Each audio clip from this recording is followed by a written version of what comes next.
Yay! Welcome to the Snake Pit. We are live here, and we've had some interesting developments since the last time we spoke, I should say. It's been a couple of weeks. Some things have happened, some games have happened, and lots has happened. Good to discuss. And so that's what we're going to do today, because we are on the cusp of the SWAC Tournament. Yes. And the regular season is coming to a close as of tomorrow. So a few highlights before we really talk to Coach here. So Rattlers are coming off of a 3-game win streak and a sweep of the Louisiana teams on the road in Southern and Grambling State. It is official that Bethune has won the conference, the regular season title rather, so they will be the number 1 seed come next week. There is, however, a 4-way tie for second with Southern, Alabama A&M, and Texas Southern and the Rattlers, so that's very close, but also not very far behind are Arkansas Pine Bluff and Jackson State. So it's really coming down to the wire, and getting those high seeds matter because that means extra days of rest. Yes, that is true. But before we get to next week, there is the big rivalry game tomorrow. You're ending conference play how you started, which is against Bethune-Cookman, this time at the Al Lawson. So what's on the menu tomorrow? Well, hopefully a win at the end of it. But it's definitely been a good season, regular season, in the sense that we were predicted to finish 8th, which still could happen. But at this point, we were number 2. Actually, mathematically, it cannot happen. Okay. I checked. The worst the Rattlers can do at this point is 6th. Well, So. that's good to hear. Yes.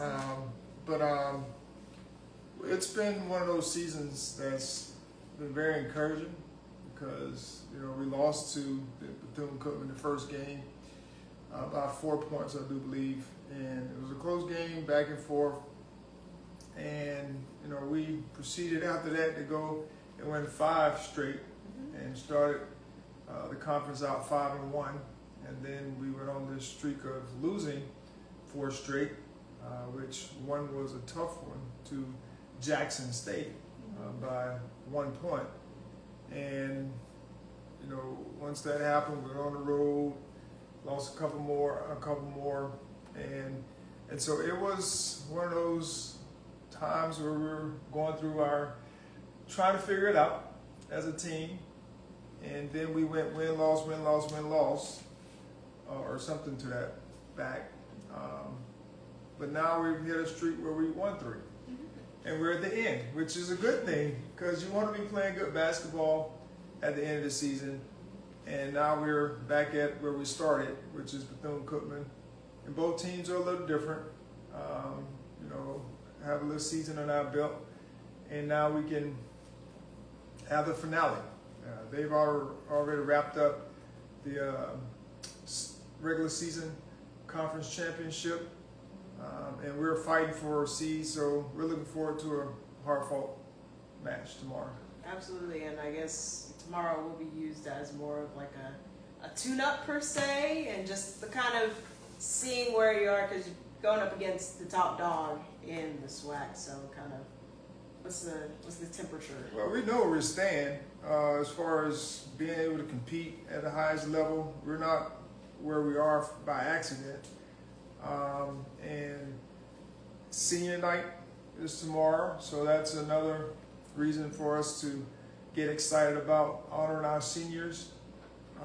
And as you mentioned, momentum always plays a big part.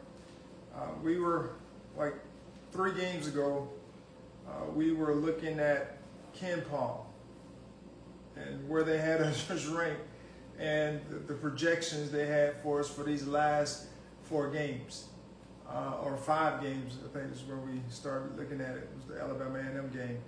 And they had on there that we would be 0-4 at the end of the year. And so our guys took that motivation and turned it to where we've been playing really good basketball. The games have been double-digit games for the most part, and so we've found our niche in the sense of playing complementary basketball. It hadn't been perfect, of course. Games are not going to be perfect, but our guys have found a way to rally around the positives and play as one unit. We've had some great play from quite a few guys. Last game was Tyler Shirley, who had 25 points. But the biggest thing for us in this streak is we've been out rebounding teams. So that's been a big key for us, is to be able to rebound the basketball while playing defense, but also scoring as well. Absolutely, yeah. Those extra possessions do help get Yes, more points. definitely. It's really how it works. So, just looking forward to next week, conference tournament, Atlanta, Gateway Center out there.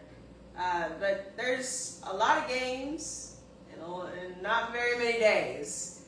This is one of the few times in college basketball where it gets a little interesting because everybody's playing back-to-back.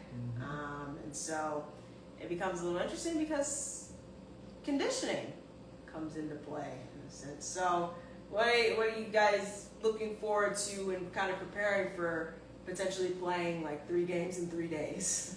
Well, I mean, the thing is everyone has to do it. There will be some teams, if they're going to make it, they have to play 5 games in 5 days to the championship. And so that's definitely a different and difficult task. However, it has been done before. But I'm glad that we only have to potentially do 3 to get to win the championship, which is less days, less wear and tear on your bodies when it comes to the players. And everyone has to prep. They have 1-day preps, 24 hours. So most teams or most people, I'm sure, have already prepared themselves for it. It does help to have played everyone at one point in time during the course of the year, so you have an idea.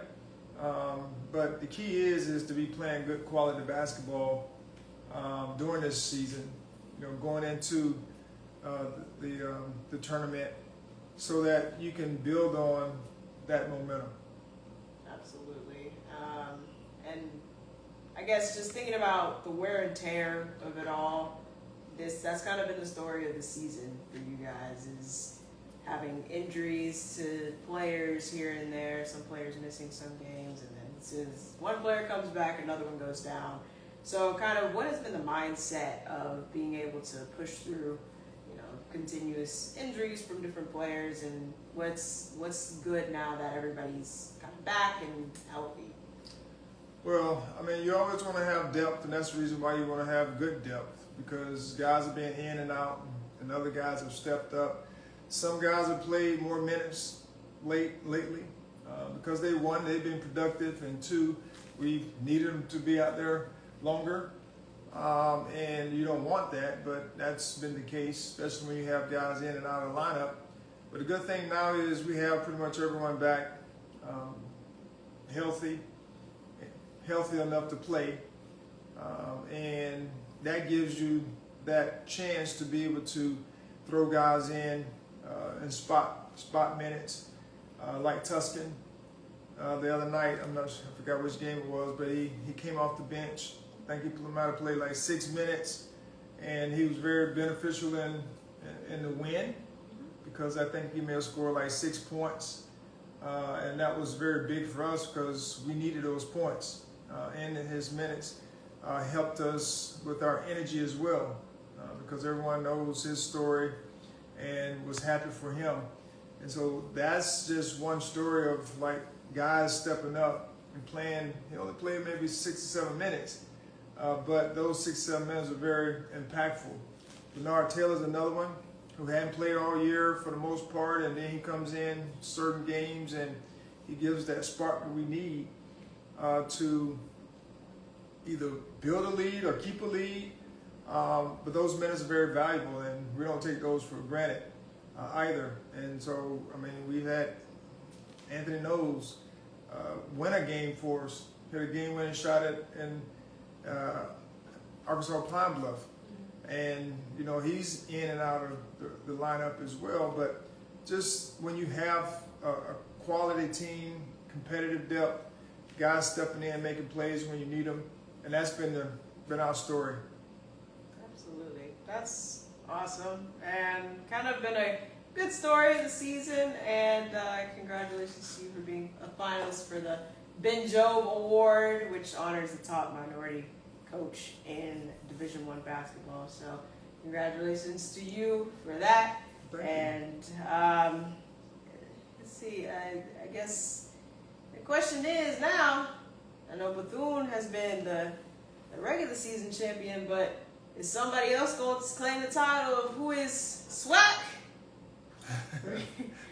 Who is SWAC? Who is SWAC? We're still trying to figure that one out. That one still has a question mark behind it.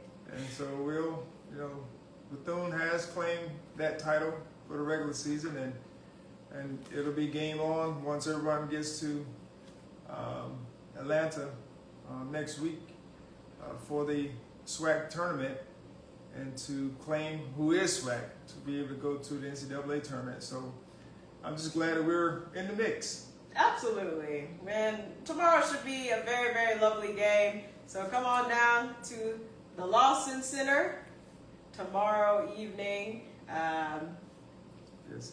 The ladies play at 5:30. Yes. And the men play at 7:35. So, 7:35. yeah, that's what they say, 7:35. It's on HBCU Go. Yes, it will be on HBCU Go, and the energy should be good. It's a rivalry game. Have you ever really coached in a home rivalry game before? It's probably been a minute. I've been in a few rivalry games. Even when I coached in high school, we were quite a few rivals that I coached against, but nonetheless, it's pretty much the same rivalry game. Whether you're playing or coaching, the goal is to win, and so you have bragging rights. And Bethune-Cookman has beaten us 6 times in a row, so we're working to erase that. So that's in the memory bank as well. We are going for 11 wins and 14 wins on the season. So we're working really hard to make that happen, make those goals a reality. Absolutely. And, shattering those preseason expectations. And people at the SWAC said that you will finish 8th, and well, it wasn't the SWAC, it was coaches. Well, yes. But anywho's, they have shattered those preseason expectations and absolutely lived up to everything. The worst, obviously, hopefully this isn't the case, but the worst they can do is 6th. But that is definitely an accomplishment to have a winning season in the SWAC first year. All these new players and new staff and roster turnover and whatnot. But it's great to see. And we're excited for tomorrow, excited for next week. We're excited to see what happens. And we'll hopefully have a nice debrief for you all when all is said and done. So thank you guys for joining us. We'll be there. But before we leave, we have to make sure that we have a couple of dad jokes before we hit the road. And I wanted to just start us off with this one. This is a good one. This one is, why did the stadium get hot after the game? I don't know. Because all the fans left.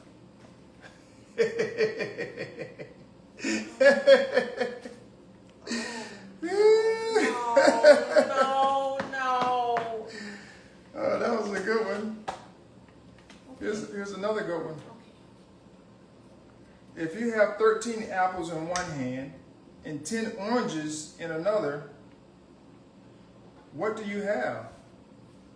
I feel like it's hard to carry, no? What do we have? You have big hands.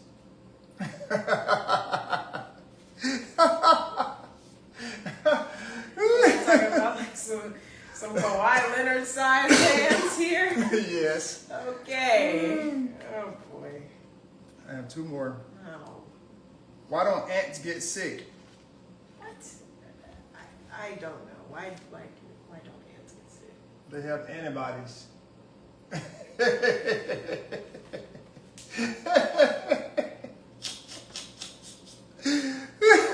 Man, what is happening? I'm saying this is you guys' fault. That you guys keep giving him books and calendars and everything. That was funny. Yes. Oh my goodness.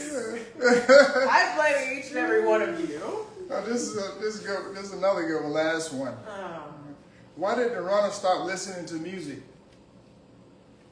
Stop or start? Stop Stop. Okay. listening to music. Why? Because she broke too many records. Wrap